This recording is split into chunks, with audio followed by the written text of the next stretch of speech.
Assalamualaikum warahmatullahi wabarakatuh. Perkenalkan, nama saya Rizky Budi Kurniawan. Saat ini saya bekerja di PT Perkebunan Nusantara 1, Divisi Sekretariat Perusahaan, sebagai asisten komunikasi perusahaan dan hubungan stakeholders. Pada kesempatan kali ini saya mengikuti PLDP 3, Plantation Leadership Development Program, Angkatan Pendukung Bisnis ke-14. Dalam kesempatan kali ini saya akan menjelaskan tentang modul manajemen bisnis. Seperti yang kita tahu bahwa PT Perkebunan Nusantara Group mengalami transisi yang luar biasa, di mana sebagai induk ada holding Perkebunan Nusantara, PT PN 3 Persero, kemudian subholding. Yang pertama PT Perkebunan Nusantara 1, yang kedua adalah PT Perkebunan Nusantara 4, yang terakhir adalah PT Gula Nusantara. Di mana yang kita tahu bahwa PT Perkebunan Nusantara 1 berfokus pada beberapa komoditas perkebunan, yaitu mengelola aset dan juga aneka tanaman. Untuk PT PN 4 mengelola tanaman sawit, dan yang ketiga adalah PT Sinergi Gula Nusantara berfokus pada tanaman tebu. Aneka tanaman yaitu tanaman karet, teh, tembakau, kopi, dan kakao. Dan juga yang kita tahu bahwa fungsi perkebunan, yang pertama adalah ekonomi. Dari sisi ekonomi dapat meningkatkan kemakmuran dan juga kesejahteraan rakyat, serta menguatkan struktur ekonomi wilayah dan nasional atau kesejahteraan masyarakat.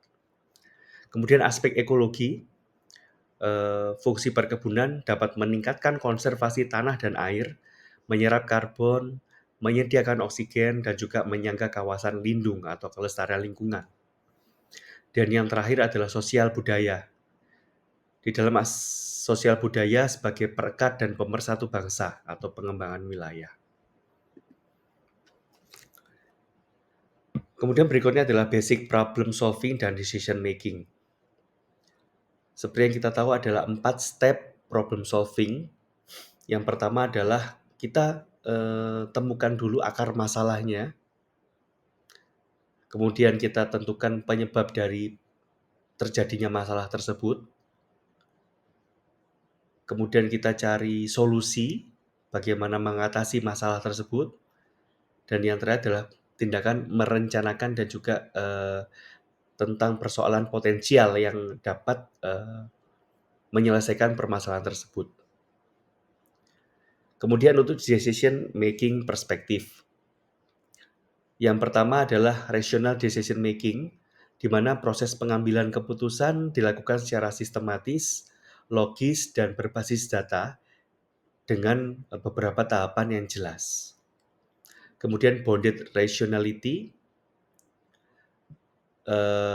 di mana konsep yang dikemukakan itu menjelaskan bahwa kita tidak dapat mengambil keputusan sepenuhnya secara rasional karena terdapat keterbatasan.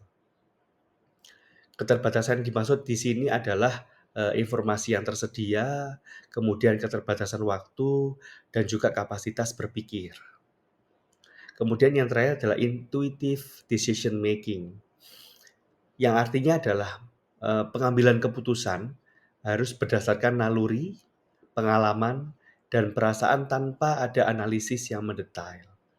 Biasanya sih digunakan pada saat-saat yang waktu yang mendesak, kemudian karena kekurangnya data, dan juga situasi yang penuh ketidakpastian.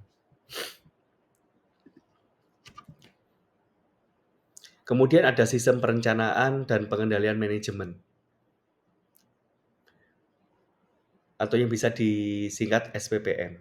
Adalah suatu sistem terintegrasi antara perencanaan, proses, strategi, penganggaran, pencatatan atau akuntansi, pertanggungjawaban dalam menjalankan organisasi agar perusahaan dapat mencapai tujuan secara efektif dan efisien.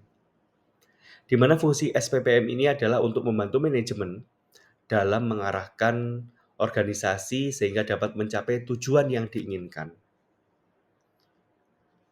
Fungsi, manajemen sendiri, yang pertama adalah perencanaan atau planning, biasanya tertuang dalam RKAP, kemudian pengorganisasian atau organizing, di situ, terdapat pembagian kerja di dalam tim, kemudian pengarahan atau actuating, yaitu, dapat menggerakkan orang sesuai dengan, yang sudah kita rencanakan untuk mencapai tujuan tertentu.